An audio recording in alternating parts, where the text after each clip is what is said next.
দেখো বন্ধুরা, আমি বাগানে চলে এসেছি কলা কাটতে। এই যে গাছে কলা হয়েছে, বেশ কটা কলা হয়েছে, তাই কলা কাটতে এসছি।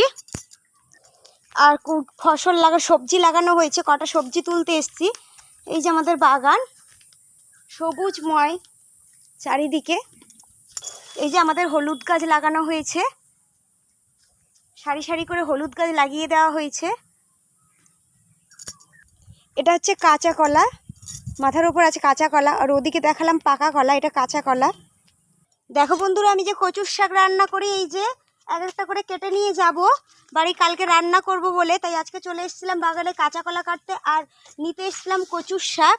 দেখো এই যে আমি চলে এসেছি বাগানে কাঁচি নিয়ে, ব্যাগ নিয়ে কচুর শাক কেটে নেব। দেখো বন্ধুরা, আমি ওই যে কচুর শাকগুলো কেটে নিয়েছি, এইগুলো কাটা হয়ে গেছে। আর বাড়ির গাছেতে ওই যে কাঁচা কলা কেটে নিয়েছি।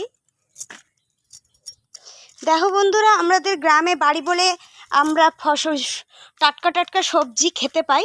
এটা যদি শহরে হতো বাড়িটা, তাহলে এইভাবে ফসল লাগিয়ে আমরা খেতে পারতাম না।